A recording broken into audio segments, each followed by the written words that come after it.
Lis-shaimi farhatani, bagi orang yang berpuasa itu ada dua kebahagiaan. Nabi mengatakan apa?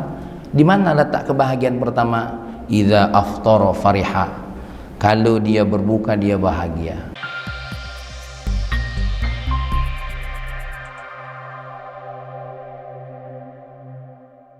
Alhamdulillahi wa la hawla wa la quwwata illa billah.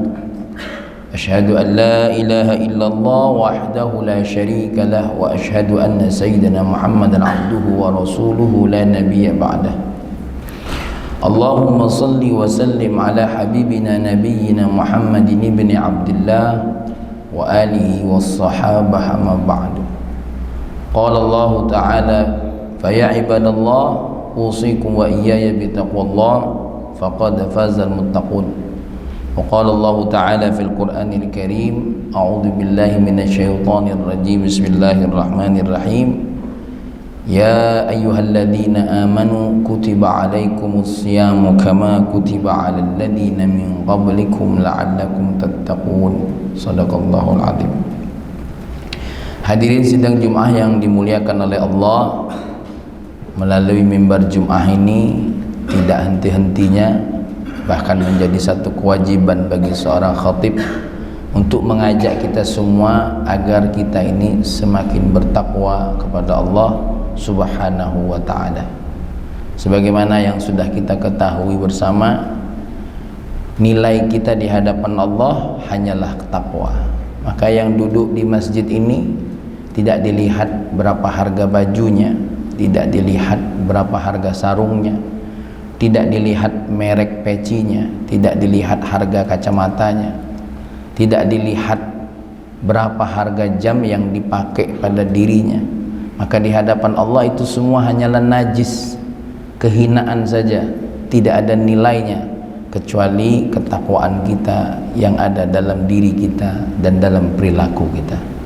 Maka oleh karena itu pesan takwa ini tidak boleh keluar dari mimbar Jum'ah yang senantiasa untuk disampaikan kepada kita sebagai makhluk Allah Subhanahu wa ta'ala. Oleh karenanya saking pentingnya takwa ini, Allah Subhanahu wa ta'ala senantiasa memberikan jalan bagi kita agar kita ini meninggalkan dunia ini dengan penuh ketakwaan. Di dalam dunia ini banyak sekali pelatihan, baik itu di pemerintahan atau di perusahaan. Mereka semua memberikan pelatihan. Dari pelatihan itu harapannya, keluar dari pelatihan itu mereka menjadi orang-orang yang sesuai dengan standar perusahaannya atau standar pemerintahan kita. Maka coba kita lihat, ada diklat-diklat yang dilakukan oleh pemerintah untuk semua orang yang tercatat sebagai ASN-nya. Kita lihat di perusahaan, di toko-toko besar, ya, sekian macam mart yang ada di Indonesia ini, ketika mau bekerja ada pelatihannya sendiri, ada pelatihannya dulu, agar nanti ketika berada di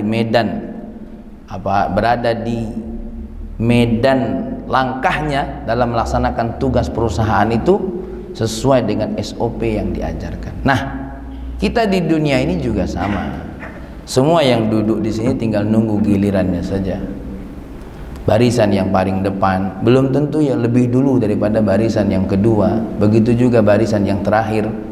Semuanya tinggal nunggu waktunya saja. Likulli syai'in ajal, ada waktunya, termasuk saya pribadi. Nah, sebelum kita meninggalkan dunia ini, Allah kasih kita langkah-langkah untuk melatih diri.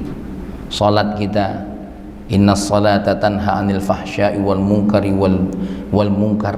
Salat diberi oleh Allah, salat agar kita ini dengan salat terlatih mencegah diri dari perbuatan keji dan mungkar. Begitu juga dengan zakat kita, begitu juga dengan haji kita, begitu juga dengan puasa kita, agar nanti kalau kita ini keluar dari dunia yang Allah jadikan dunia ini adalah sebagai tempat pelatihan, penempahan diri untuk nanti kelak berhadapan di hadapan Allah, benar-benar punya label bertakwa sesuai dengan standar yang Allah inginkan. Maka jangan salah, jangan marah, jangan kesel, jangan sedih kalau nanti kita mati tidak sesuai dengan standar yang Allah inginkan, kita diapkir ibarat barang yang tidak ada gunanya, dibuang, dibakar, diletakkan di tempat sampah sebagaimana sampah dibakar. Karena kita di dunia ini hanya jadi sampah kotoran saja, hanya ngotori dunia dengan air kencing kita, hanya ngotori dunia ya dengan pembuangan besar kita. Maka Allah tidak mau nanti surganya yang penuh dengan keindahan diisi orang-orang yang dianggap sampah. Tapi inilah kasih sayang Allah. Mohon maaf kalau kita tanya dengan pribadi kita, kepengen kita punya karyawan yang menghancurkan perusahaan kita. Saya punya pesantren, tidak kepengen ada karyawan yang merusak pesantren saya. Saya punya pesantren, nggak kepengen ada guru-guru yang merusak santri-santri saya. Yang tidak masuk standar pesantren saya, apkir, minggir, dibuang, cari tempat lain. Semua seperti itu. Nah, maka kita jangan marah nanti kalau kita diapkir oleh Allah, dibakar karena tidak layak pada posisi yang Allah berikan. Oleh karena itu, karena perasaan ini muncul di para nabi kita, para aulia kita, mereka senantiasa berdoa, Rabbana zalamna anfusana wa illam taghfir lana wa tarhamna lanakunanna minal khasirin. Ya Allah, kami inilah yang zalim, dilarang ini kami buat, disuruh itu kami tinggalkan, ya, kami diperintah itu kami tidak mau ya Allah. Padahal kami marah kalau anak kami diperintah ini tidak mau, kami pun marah kalau minta istri kami untuk melakukan ini tidak mau. Tapi kenapa kami kalau disuruh Engkau tidak mau ya Allah? Kami zalim pada diri kami sendiri. Nah, tapi kasih sayang Allah luar biasa. Allah tidak melihat bagaimana kita awal hidupnya, tapi Allah ingin lihat bagaimana kita menutup hidup ini. Allah masih kasih kesempatan. Yang belum puasa, mumpung umur belum sampai di tenggorokan, ayo puasa. Maka ini nilai puasa ini agar kita ini tidak masuk jadi makhluk apkir. Dan mohon maaf, melalui mimbar Jumat ini saya menyebut kata-kata sampah, kata-kata apkir, karena terlalu banyak telinga kita ini tidak mempan disindir, ya. Bahkan kesulitan hidup kita ini terlalu banyak menimpa kita, tapi tidak membuat kita terkesan untuk sadar. Nah, oleh karena itu, ayo, ketika Allah mengatakan puasalah kita, la'allakum tattaqun, biar kita ini jangan jadi manusia apkiran, biar kita ini jangan jadi manusia yang kelak akan dibakar laksana sampah dibakar, ya. Oleh karena itu, wahai jamaah hadirin Jumat yang dimuliakan oleh Allah Subhanahu wa taala, jangan tinggalkan puasa ini, ya. Di antara orang-orang ada yang tidak mau berpuasa padahal fisiknya sehat, padahal fisiknya mampu, tapi hanya karena tidak mau.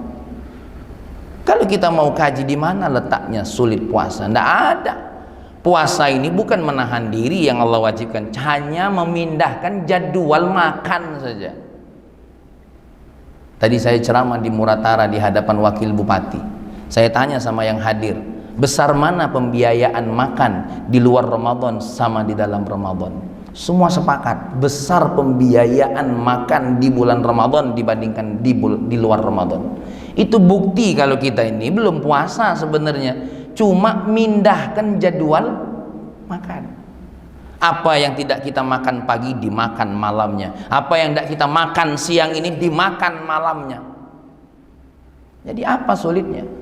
Apalagi Allah, Nabi kita Muhammad SAW bersabda sebagai hadis yang terakhir, lis-shaimi farhatani, bagi orang yang berpuasa itu ada dua kebahagiaan. Nabi mengatakan apa? Di mana letak kebahagiaan pertama? Idza aftara fariha, kalau dia berbuka dia bahagia. Kita semua ini cuma nunggu waktu buka saja. Kita yang hadir di sini tidak jarang puasa, kita cuma nunggu azan maghrib. Makanya tidak heran kalau yang puasanya cuma nunggu azan maghrib, habis Jumat tidur, habis asar tidur, tinggal nunggu beduk maghrib aja. Tapi itu dihargai oleh baginda Nabi, dihargai oleh Allah, itu bagian dari kebahagiaan. Nah, cuma Allah kepengen jangan cuma nunggu maghrib, ada kebahagiaan hakiki. Kenapa? Karena kebahagiaan buka cuma sementara. Buktinya asal kenyang stop. Berapa banyak makanan kita sampai sahur tidak termakan. Tapi Allah kepengen kita mencapai kebahagiaan yang kedua. Di mana? Wa idza laqiya rabbahu fariha. Nanti kalau berjumpa dengan Allah bahagia. Nah, saya harap yang hadir di sini orang tua saya, paman saya, adik-adik saya yang hadir sebagai jamaah Jumat, jangan cuma menunggu maghrib, tapi mari kita menunggu beduk panggilan kita ketika kelak kita berhadapan Allah, berjumpa mendapatkan nikmat surga yang kalau kita makan makanan surga tidak ada kotorannya, yang kalau kita minum air surga tidak ada air kencingnya, yang kalau kita menikmati surga tidak ada keringatnya, semuanya hanya menjadi kenikmatan. Bahkan apa yang kita sudah makan untuk menuju makan lagi, nikmat makanan yang kita makan tidak hilang kecuali tertimpa dengan makanan yang lain. Inilah kebahagiaan hakiki bagi orang yang sungguh-sungguh berpuasa. Dan nasihat ini utamanya bagi saudara-saudara saya yang sudah umurnya 40 tahun ke atas, yang mestinya berfikirnya bukan hanya sekedar menunggu maghrib, tapi menunggulah maghrib kehidupan untuk berjumpa dengan Allah. Barakallahu li wa lakum fil ayati wa dzikril hakim. Aqulu qawli hadza astaghfirullahal azim innahu huwal ghafurur rahim.